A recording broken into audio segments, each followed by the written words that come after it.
Explore the most impactful headlines that are shaping the narrative in South Sudan. We delve into issues related to national development, peace building, politics, culture and economics. To stay informed and engaged, tune into Around South Sudan and be part of the conversation that matters. Subscribe now and join us for the stories that connect us all. Together, let's explore the heart of South Sudan. Welcome to Around South Sudan. You go to podcast for the stories that shape our nation. Each week we explore the most impactful headlines that are shaping the narrative in South Sudan and be part of the conversation that matters. Subscribe now and join South Sudan and be part of the conversation that matters. Subscribe now and join us for the stories that connect us all. Together, let's explore the heart of South Sudan. Welcome to Around South Sudan. You go to podcast for the stories that shape our nation. Each week we explore the most impactful headlines that are shaping the narrative in South Sudan.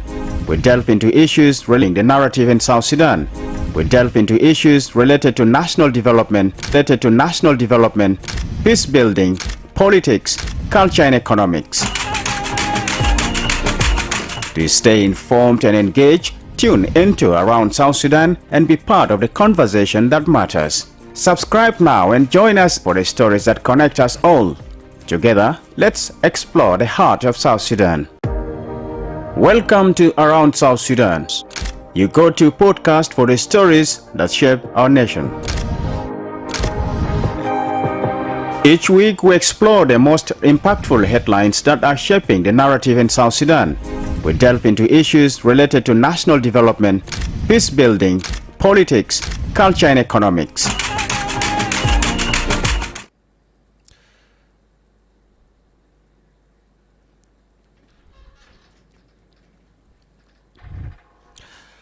Hello, welcome to Around South Sudan podcast, the program where we examine issues shaping governance, public safety and the rule of law in our country, the Republic of South Sudan.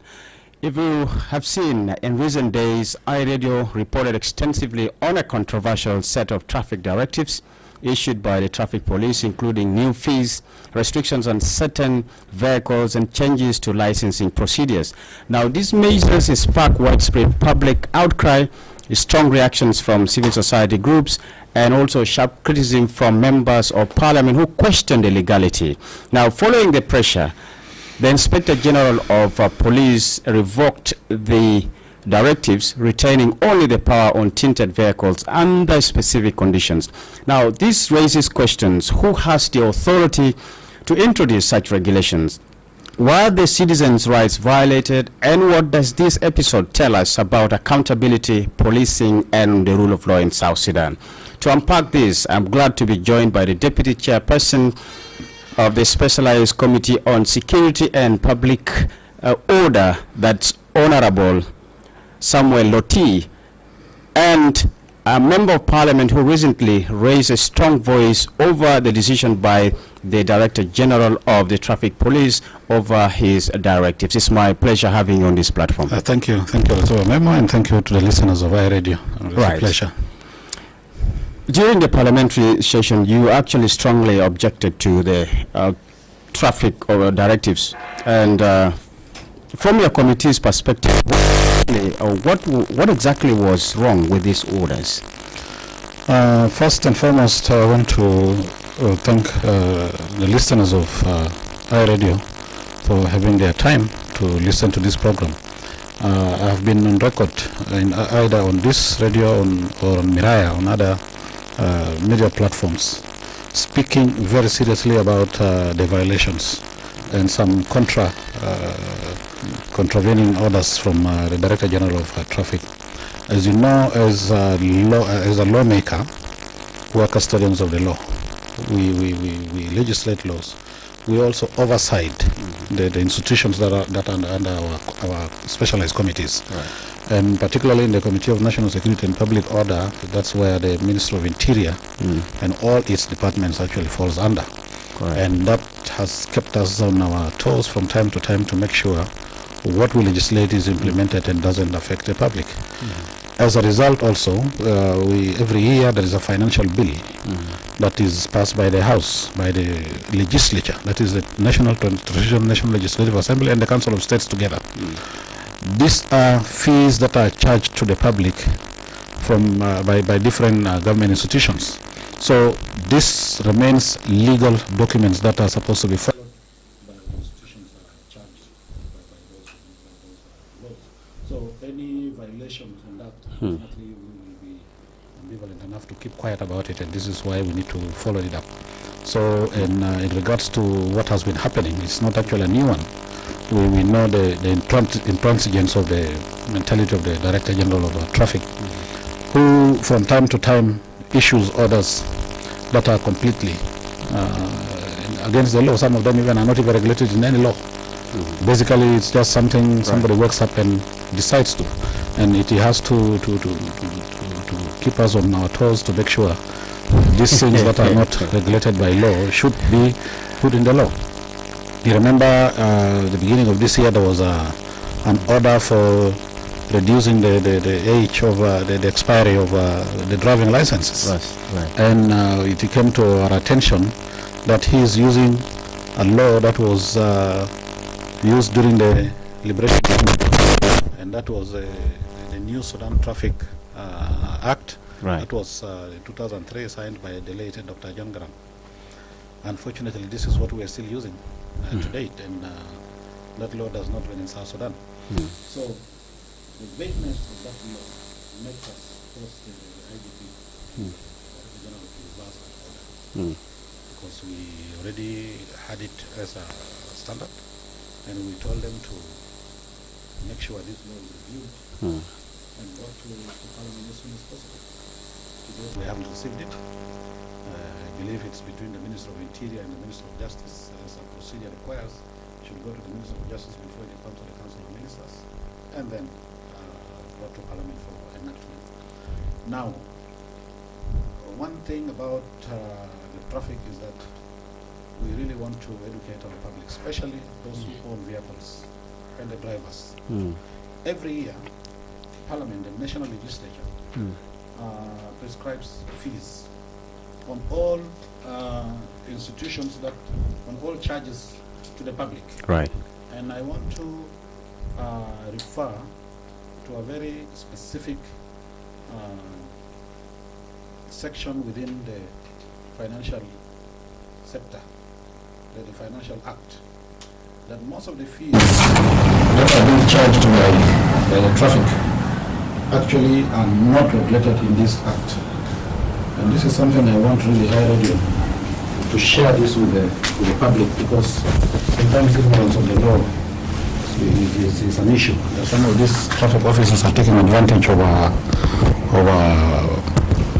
public because they are not aware of what has actually been enacted and what they are supposed to be paying.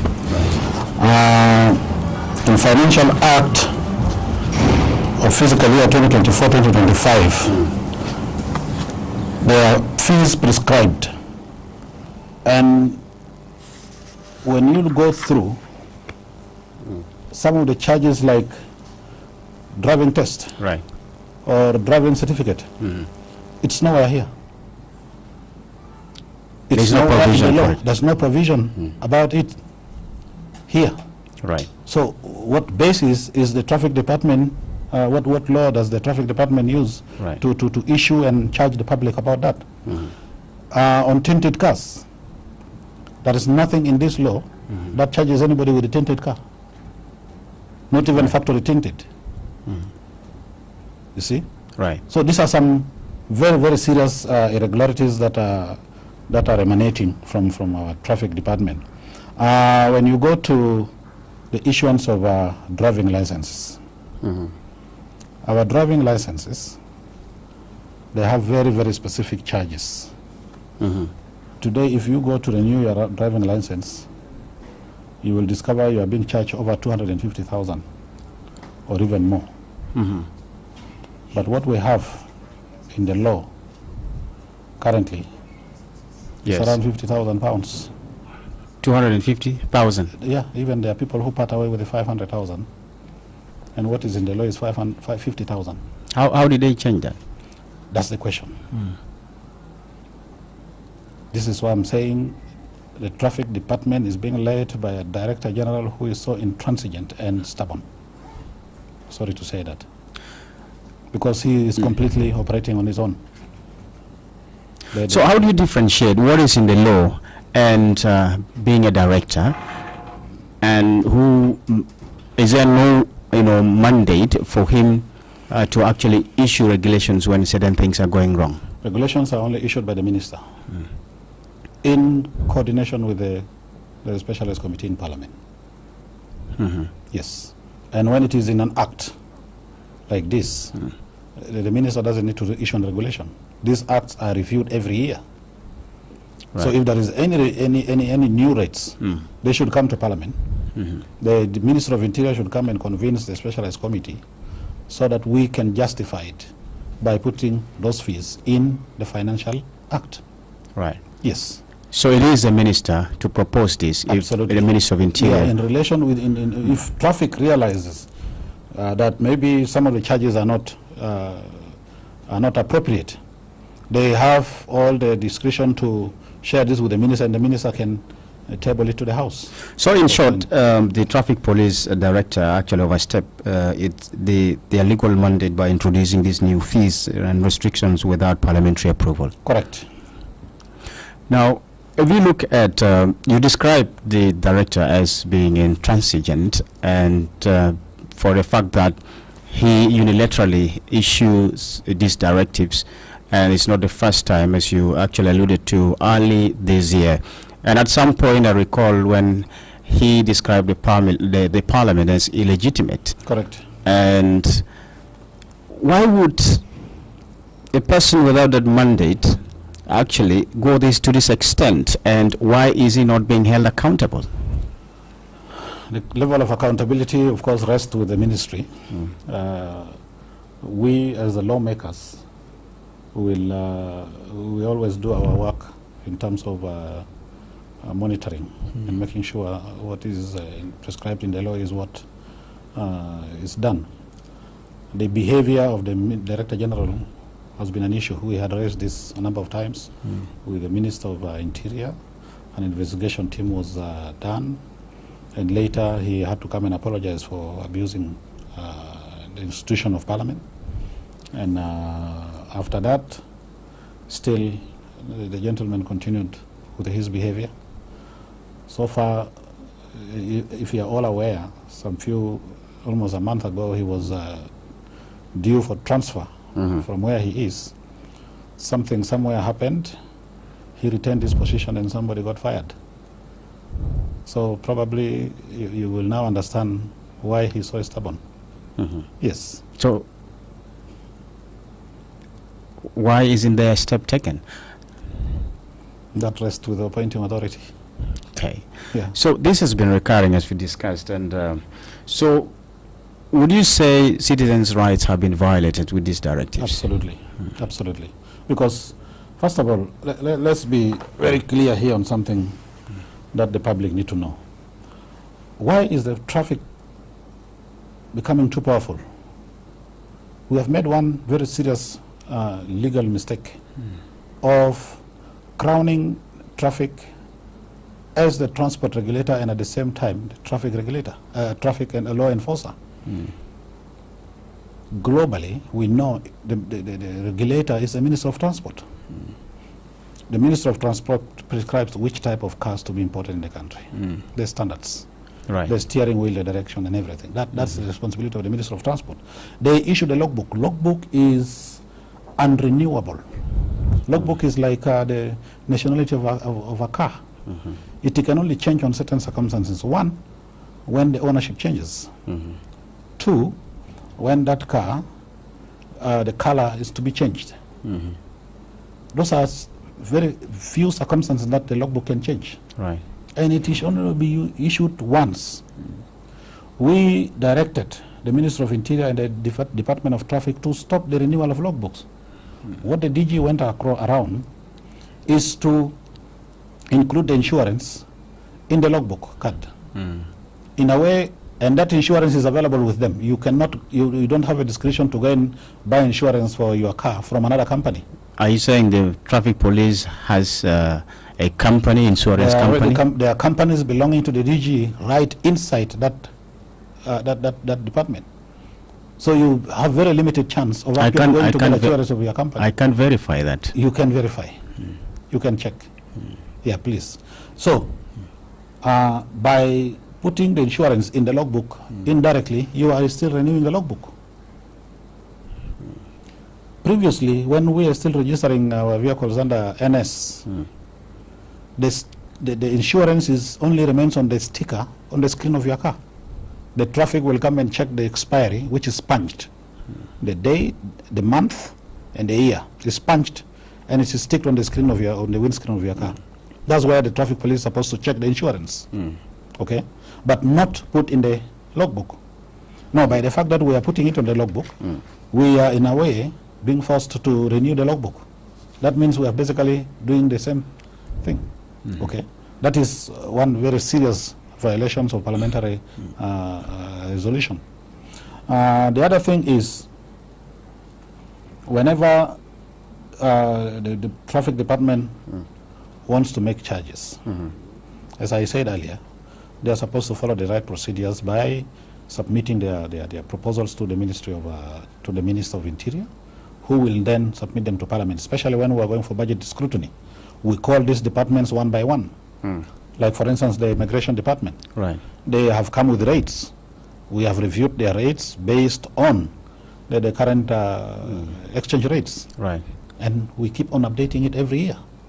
That should have been happening with the traffic. Unfortunately, that's not happening. They keep on charging and more so reaching an extent of even harassing. Some of our motorists part away, by the way, with almost $500 just to get a tinted permit. Which is completely not right. I really don't know whether our immigration or our South Sudan Revenue Authority is collecting those fees or not. We are yet to get we are yet to know that. In fact, the last time we visited the traffic department, we never saw the office of the Revenue Authority there, and that is a bit questionable. And why is the Parliament not investigating that? We have issue of the revenue. We, of course, doesn't come directly in under our committee. That is directly under the office of the Committee of Finance and Economic Planning. Yes, and we have done that recommendations to the committee. So, what prompted actually the Inspector General of Police to revoke this decision? You recalled when he made changes in the traffic leadership, there was this resistance from the same director. And now, are you sure that these directives, I mean the revocation of these directives, will be implemented by the IGP? And I mean, what efforts also did you make to ensure that this is revoked? Were there any efforts from the Parliament? Yeah, after our sitting on Tuesday, we had a very intense debate about this issue. And we summoned the Minister of Interior. Actually, the Minister of Interior was in our committee yesterday, and we directed him to give orders to the IGP to cancel that order in its entirety. Unfortunately, in the evening, we learned that the IGP only cancelled the other two and left the issue of tinting.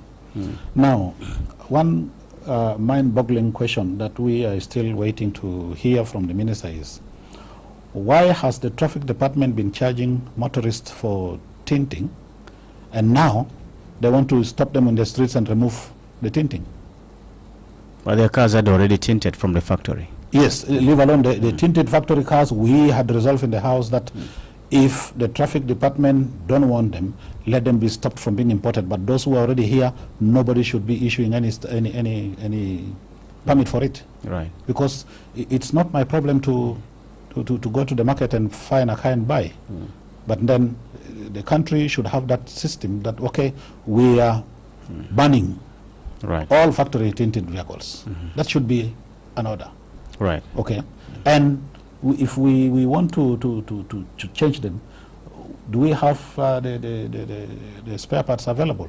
Do we have the spare parts available for us to be able to change this? In many instances, we have to give provisions for importation of such spare parts in order for a certain period to be given for the change of those screens.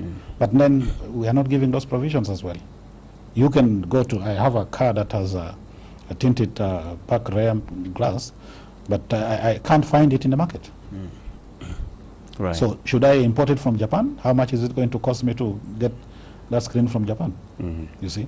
So these are the challenges many motorists are going through, and the traffic department is just completely very ambivalent about the entire realities on the ground. It appears also the way the law is applied, the existing laws of traffic are applied, seems to be very discriminative in nature.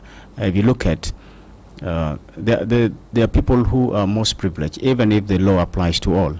And this is a challenge. You find the motorists with their 4,000, 5,000 worth cars are actually given hard time than people who have got, who've bought cars for $50,000 and above dollars. So, correct. Is the parliament really looking into this? That one we have raised it again several times along our streets today.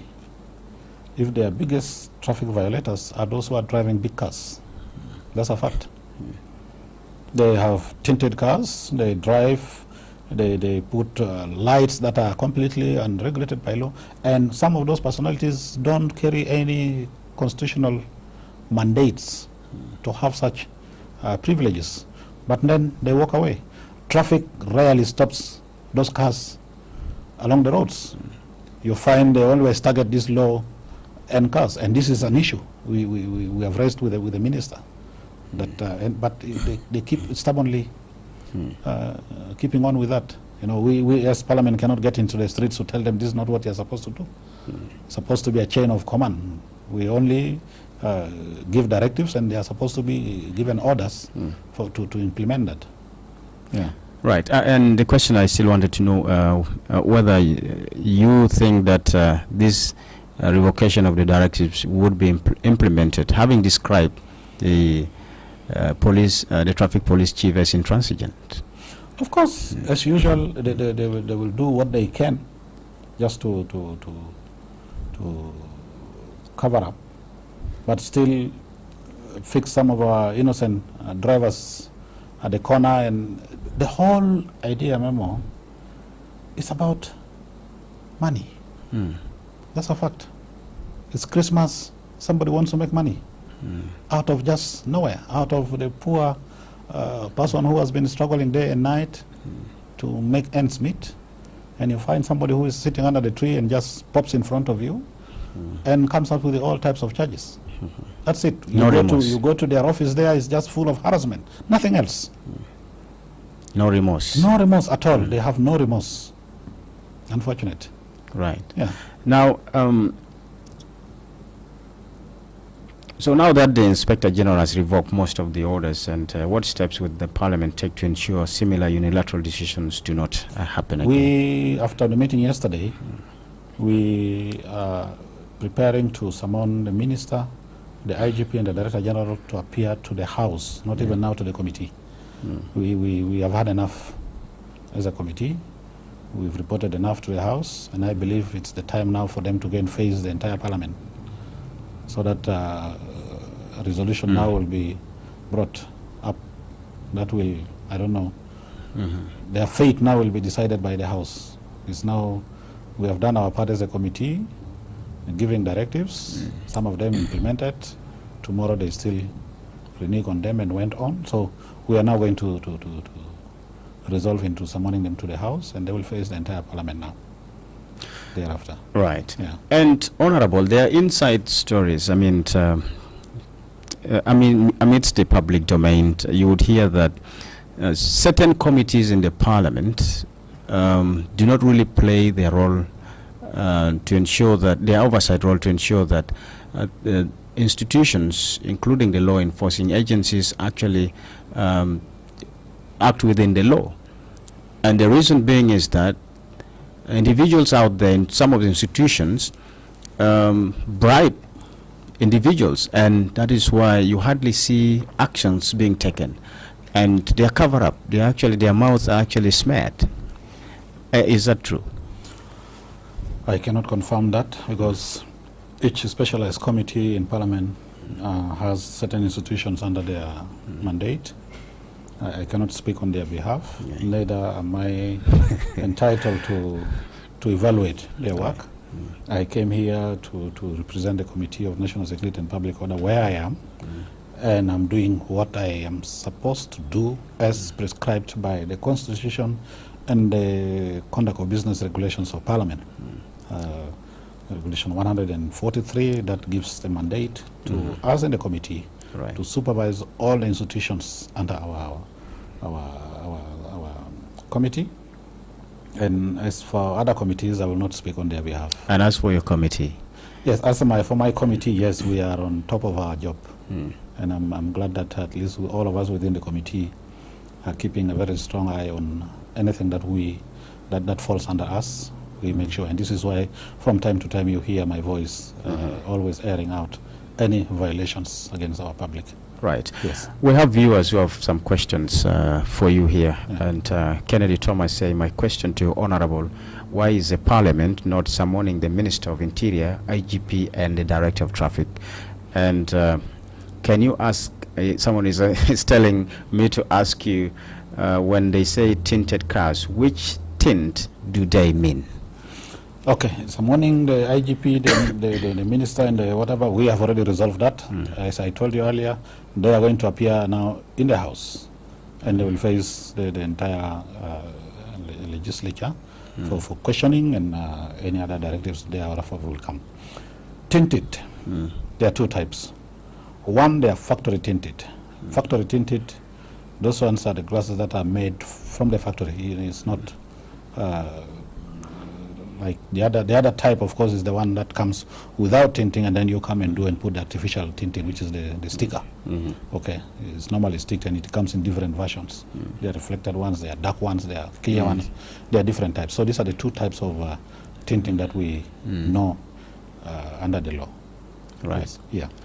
And there is this introduction of tints, those where individuals use this plastic, and we've had stories, or it's a reality that people are asked to pay a certain amount of money for 1 year. Is it over $100 or more US dollar for you to put that? Correct. And how do you assess this? Is this the right way of doing things? All tinting, as per what I know in my committee and what the Financial Act says, so far are not regulated, are not chargeable at any cost. So any amount paid, yes, I've had people coming to us, presenting to us receipts and even permits, and some people parting with the $300, even $500. One time I was in traffic. I went there without showing my honorable type, and was seated at the corner observing. And I saw a person parting with the $500 to get a tinting. What? Yes. That's it. So that's how our people are getting, because they get harassed on the streets. The purpose of having tint is actually... Absolutely. It's camouflage. I actually came and asked one, why are you tinting? He said, I don't want to be known. So I have to pay for it. You see, there are people who want to hide. They don't want to be seen, and they part with that. So they even know the type of tint and people to be stopped. Yes. Because those it just looks like a cartel. Absolutely. Absolutely. Yeah. And is it you're actually deputy chairperson of what we call security and public order? And if you look at this, is this really the best way to do? Looking because a security has a job to do there to ensure that things are done transparently. And if there is a tint, there is suspicion, they have to be searched. But now you allow people to buy at that amount of money and have their cars tinted. So what is the guarantee that these who do this are actually good intentioned people? Memo, tinting in this country has been totally abused, especially in Juba town. We've been in many parts of the world, and the way it's being done here, first, is mostly abused by those in uniform. There are those in uniform who can just use that at their own discretion, and they can be stopped and they identify themselves and they are left to go. There are those also who don't want to be seen. They are private citizens who, as I told you earlier, decide to pay for it in order to hide. Because they have the money. Absolutely. A number of this has been used actually for crimes. And I've heard of an incident in Rock City where somebody with a tinted V8 Land Cruiser, covered number plate, drove into a house. And of course, the security in that house saw, okay, this is Zol Kabir. He was whisked in, only for thugs to come out with the weapons and rob that family. So it's hard, because you'll never know. Is he maybe one of the security agents who doesn't want to show his face? Or an armed civilian. Yeah. And you know, we have all plethora of security agencies in the country at the moment, and you cannot, if you want to stop all of them, you may face a lot of problems along this in the streets. And the traffic know this. They seem to actually understand. Right. There are people whom they stopped. They come nearby, bring down their glasses, or they greet each other and they left. And there are those who will be pulled aside and they will be interrogated and whatever. So all manner of issues. Does this raise concern about public safety? Absolutely. Very serious. Very, very serious. Yeah. Right. And sorry, I will have to revert you or take you back to the law that you read, because there was a little bit of interruption of this streaming. And a very important question here. People want to be aware of what the law says about the traffic law and if at all regulations. Yes. Let me just get to that chapter. Dear viewer, you're watching Around South Sudan podcast with me, Lasuba Memo, and my guest in the studio is the Deputy Chairperson of the Specialized Committee on Security and Public Order, and we're discussing the recent directives by the Director General of Traffic Police, whose actually directives have been revoked by the Inspector General of Police. And we are just looking at the legality of the decision. It's not the first time that he has issued such directives last year or previous years, and also early this year and lately. And so this is what we are looking at. If you have any question, please drop it down our Facebook page, and I'll be able to refer it to the guest in the studio. So you're welcome, and please explain what the law says about traffic use in the country. Can you rephrase the question? I mean, what the law says, what the traffic laws are actually. Okay. First, this is a financial act. Yes. I thought you were asking me about the financial charges. Yes, the traffic laws and the financial act. Now, when I start with the financial act, I want to refer our listeners to take this carefully, and I would love for iRadio really to find time to publish this, because it is a public document that is not supposed to be in our shelves only.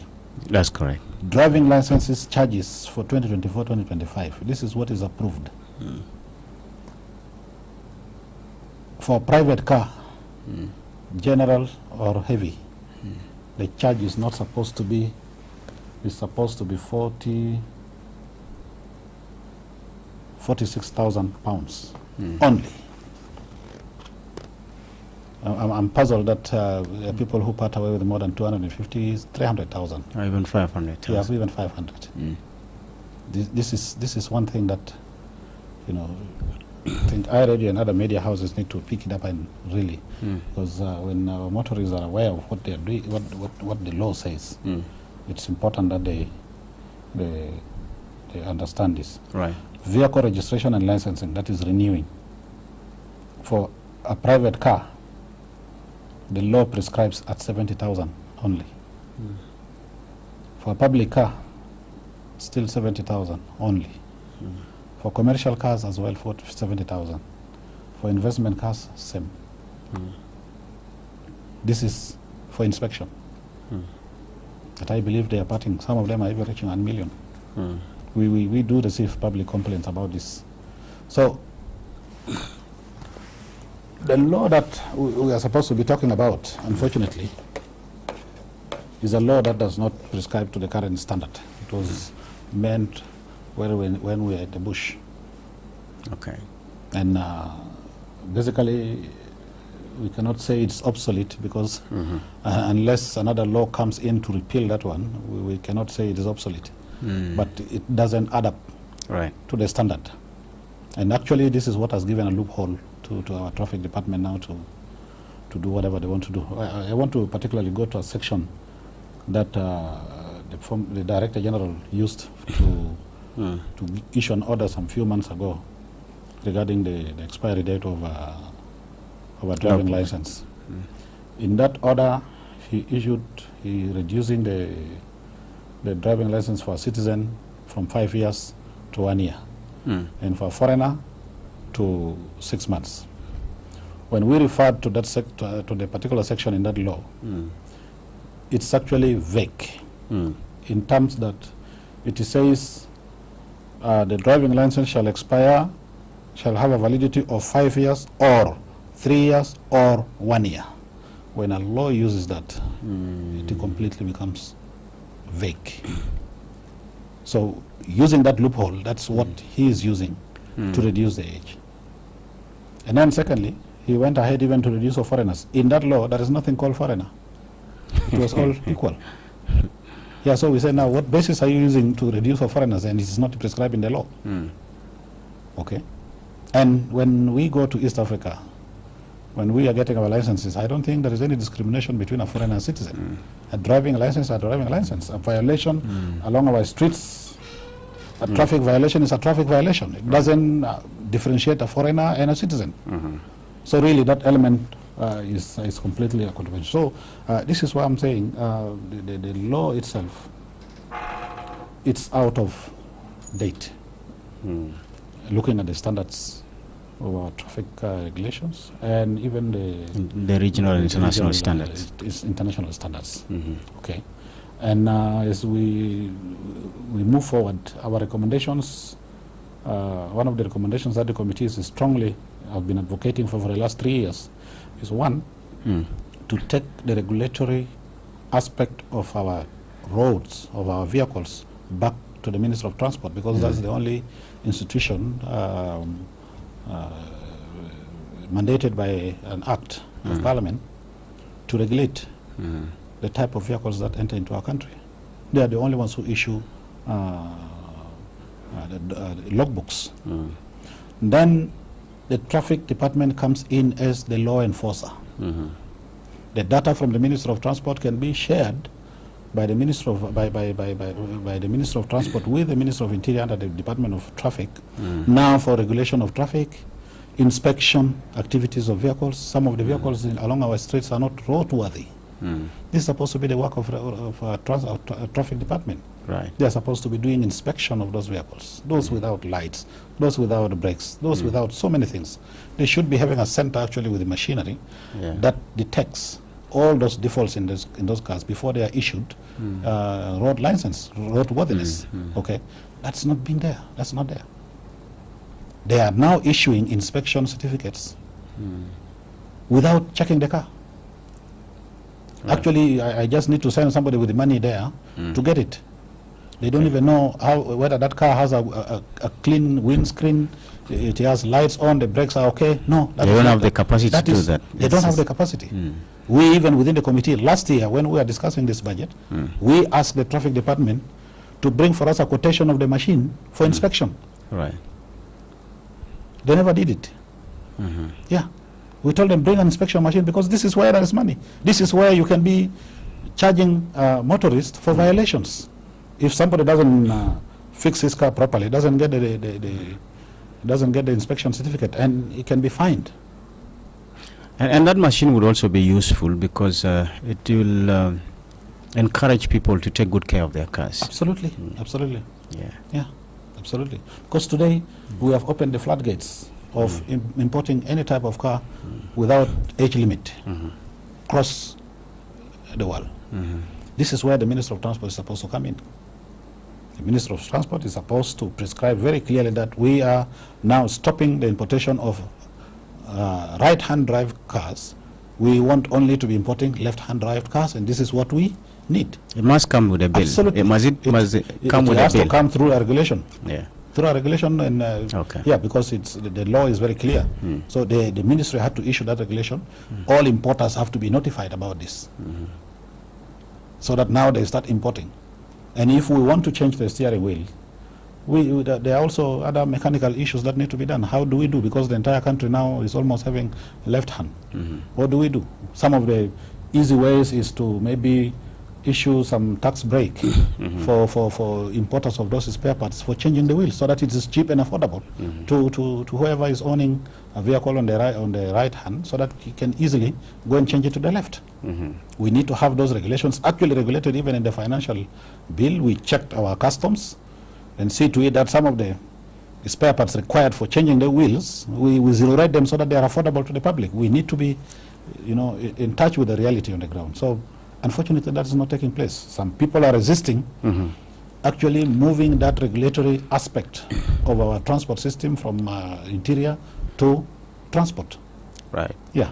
When you describe the decision of the Director General of Traffic Police, I didn't pick you quite well, but you made a reference to Dr. John Garang time. And are we talking about the 2003 traffic law? Yes. Okay. Yeah. So that is what we're using up Exactly. to date. Yes. Unfortunately. And why didn't the committee push for, a law? We've been pushing for this. it for the last 3 years since we got into this committee. We've been pushing for it. So far, until yesterday, we were notified that the draft, they've already sent us the draft, but of course, A draft bill. it has to come through the Council of Ministers before it is tabled to the House. So at least now we have the draft, but of course that draft is not available for public until it comes to the Council of Ministers, and when it comes to Parliament, then we will now be doing the scrutiny. normal scrutiny, expose it to the public as well, for the public to have a say in it, through our public hearings and whatever, so that now it is enacted, so that 2003 law now can be repealed accordingly. Yeah. So you said that some citizens or individuals actually reported some violations, and I'm wondering what mechanism should be there for individuals whose rights have been violated when it comes to traffic laws or rules and regulations, to be able to hold individuals accountable, like maybe even sue them in court. We have the laws, and we have the Financial Act. This is why I was saying earlier, if iRadio can publish this, specifically that section that deals with the traffic, I think it will be good for the public. Because anybody who wants to claim his right should be using the law as his weapon. You can now sue the Directorate of Traffic for charging you £300,000 for renewing a driving license, which is supposed to be £46,000, because it is supported by the law. Right. Absolutely, and the law will be on your side. But there tend to be fear among the citizens, and, Yeah, and actually, they that is an issue. subject to whatever they have been subjected to, Absolutely. and just pay that money and just avoid the stress. That's the thing. When we fear, and that's where we lose. Yeah. Right. So, what would be advice here to ensure that citizens also, it's not, but just to rise and say, please, yes, we understand the law, but this is what you also need to know as the law enforcement. But at some point, you're really cornered to the extent you can't really come out. And I'm just looking at what mechanism should be there for citizens to be able to report. And do you think by them reporting to the Parliament alone is enough? Our office has always been open we receive complaints, by the way. I have a file in my desk receiving public complaints, and we have tried to address them directly with the traffic. Okay, that happens. The other thing is, when these people harass you, I've seen this. Those who know the law, when they go there and quote the law and were able to defend themselves, they always fear them and release them.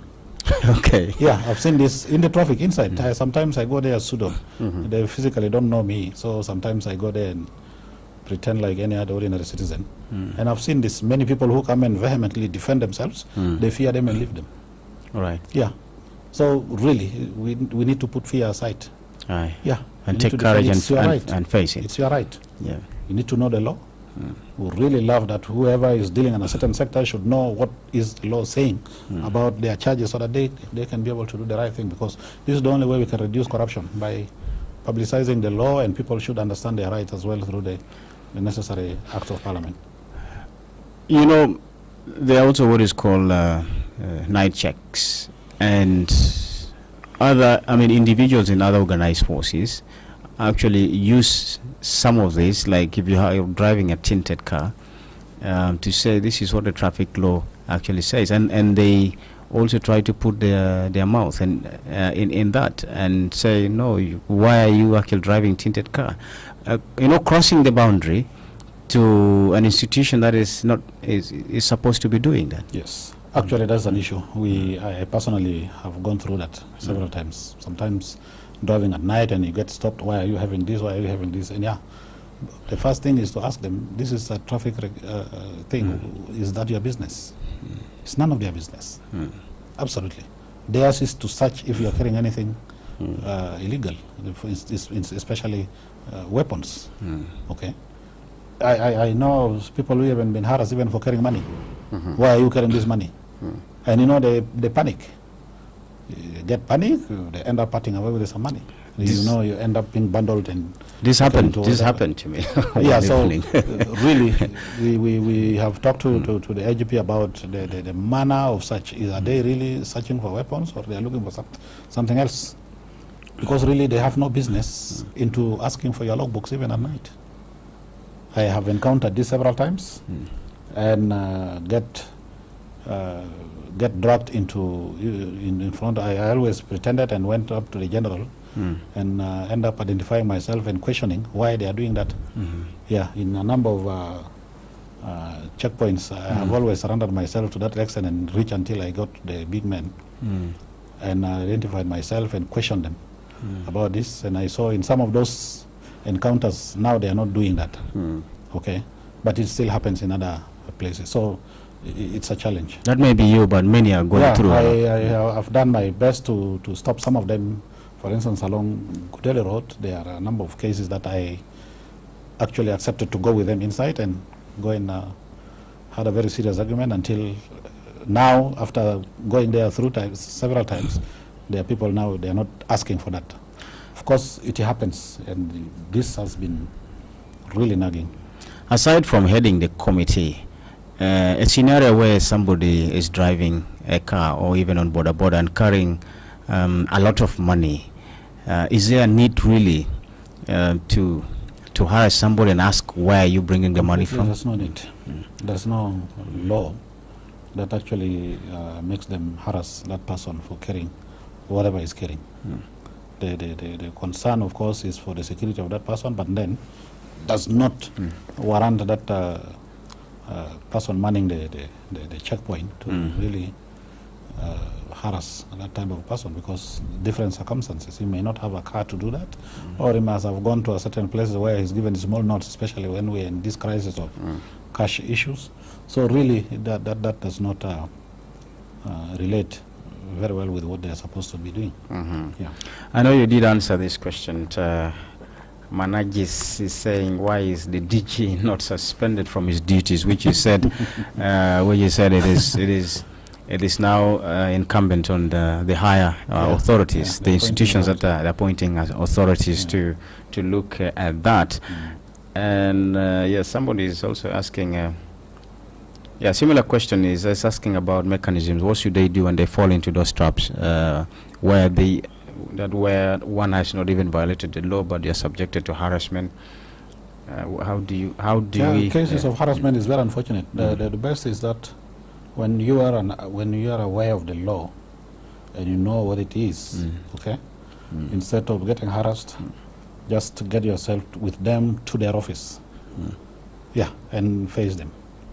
And in other cases, if you are not given your right, please, our office, the Committee of National Security and Public Order, the National Parliament is open for anybody to come and bring your complaints, and we'll be able to address. I know it's quite challenging. We have tried to address a number of those issues through our channels within Parliament. Yeah, we can. Oftentimes when we talk about traffic, our minds are centered in Juba, because that is where the center or the administration is based. But traffic has got to do with all parts of the country. Correct. And do you also get reports from outside Juba, like let's say in the state capitals, whether those complaints are similar to what we hear in Juba? Yeah, so far we have not been having that channel of communication that gets us these reports. I believe most of those come and they get addressed regionally. But I believe this is a similar case. It's basically similar all over.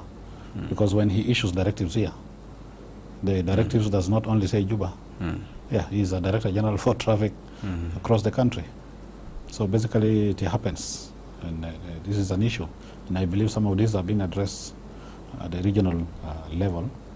We are more glued and concerned with the magnitude of violations and harassment that is happening in the city more, and I believe they are more worse than what is happening in other parts of the country. Right. Yeah. But if you look at the nature of how things are done in terms of traffic, Juba alone has a huge presence of traffic compared to other states. So is it a question of interest, and is it also what is motivating the harassment we're seeing? What is it? Yeah, we have had incidences with the previous Minister of the Interior of traffic officers who are actually not traffic officers. Some just because of their connections can walk into Gonyokonyo and sue for them some white cloth. Some of them actually are not in proper traffic dress. You'll be surprised that there are some of them who appear in the streets at around 5 to 6. Ideally, most of this traffic are supposed to report first to their offices, go through the parade and get the orders for the day and get deployed. But those ones come from home into the streets, harass some few drivers here and there, get for themselves their money and whatever in the evening, and they just walk back home. And it's a trend every day. So we are actually having a lot of those traffic officers who are actually fake. The former Minister of Interior, Mahmoud Solomon, one time was telling us he actually was driving a small car, and with the former IGP, Majaga Cage, they arrested so many, and actually demobilized them from the system. They got so many of them who are actually not traffic officers. Right. Some of them are in other organized forces, just because it's That's why you easily get a good catch. Yeah, it's an oasis of a certain little cash. Yeah, they do that and walk away. Yeah, some questions here, they seem simple from our viewers. Malis Jacob is saying, why doesn't the minister, who is the head of the Ministry of Interior, direct the director of the Department of Traffic to follow the laws of South Sudan? Does it mean that the director is above the minister or above the rule of law, yet the director is meant to implement the law made by the lawmakers, the parliament, or is given powers to make laws? I don't know how to respond. The issue is beyond abuse of power, abuse of our beloved country's parliament and the rule of law. Do you agree? Absolutely. I agree that he is a very stubborn person who operates above the law. You know, there is an incident of his transfer, and he was able to do whatever he did, and he resisted transfer. That actually propels him to be more stubborn. Okay, and this is why I actually described him as being intransigent and completely doesn't prescribe to any standard of law enforcement that he is actually in. So really, he's a person who doesn't deserve to be there at all. Right. by all standards. Right. Yeah. Now, we'll have to almost end here, but what are the key takeaways from here to our viewers? And what do you want to see? What suggestions do you want to make? And what do you think the Parliament is doing currently to ensure that some of these issues are actually addressed in the short or long term? Okay, thank you for the listeners of iRadio. First and foremost, the most important takeaway here is that it's important for all our motorists, drivers and owners of vehicles to understand the law, because it's the only defense that you have. Most of those traffic officers who harass you on the streets are actually completely ignorant of the law. We as a committee are on top of our job. We are following, we are receiving complaints, and we do address them whenever they come to us, and we make sure that any complaint or any violation against the law that comes, we are always on top of it. We don't leave it like that. As we pressurize the Minister of Interior to push for the review of that 2003 Act, we hope that the new Minister of Justice will be able to expedite the tabling of that law in the Council of Ministers, so that we can also strictly put some very serious regulations in place for anybody, not just to use the law for their own mischief, but then to support and help the public. So please, if you are harassed, don't give in quickly. Allow yourself to be taken to the office and defend yourself. It's very important. Feel free to get a copy of this law from us. My office is always open. Please come. I will make you a copy of that section so that you have a defense for yourself. You don't need to give in. Yes, there are instances that you get boxed into corner, you have other commitments to do and whatever. We really apologize that this is very unnecessary, and it's causing a lot of inconvenience to many motorists, which is very unnecessary, but unfortunately many of us have to put up with this. But yeah, it's a work in progress. We are doing our best as a parliamentary committee. Now, as I told you, we are going to summon the minister, the IGP, and the Director General to the House. When do you expect that? And we have already sent the next available sitting that is going to be there. We hope the Speaker will schedule that for us to be able to question the three on all these violations. So we are on top of all that is going through. Thank you. And maybe your Christmas wishes and a message to South Sudanese. Yes, as we go for these festivities, I want to caution most of our motorists, please don't drink and drive. Drink responsibly if you can, because your life matters. You need to get to 2026 safe, healthy, and up and running again. I wish you a Merry Christmas and a happy, prosperous New Year. Honorable Deputy Chairperson of the Specialized Committee on Security and Public Order, Samuel Loti, it's been great having you on this important matter. And the insights are helpful, not only to the viewers, but also to some of us, because we've gotten a lot of these. And you have emphasized it's important that individuals understand the law, and when they do, they should not actually subject themselves or to be subdued, but actually stand their ground, defend themselves, and ensure that they are doing the right thing and holding those individuals accountable through the law that is available. Well, thank you so much. We look forward to we look forward to the summoning of the three individuals: the minister, the IGP, and the Director General of Traffic Police, and we'll see the outcome of that. But thank you so much for your coming. Thank you very much. And dear viewers, thank you indeed for having stayed glued to our live streaming of this event, and we look forward to be discussing other matter. And all I can say, personally, I may be off for some days, and my colleague will step in for me, as I'll also need to have a break and enjoy time with my family. But all I do is wish you a Merry Christmas and Happy New Year.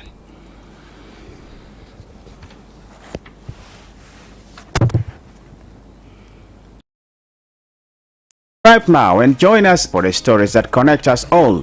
Together, let's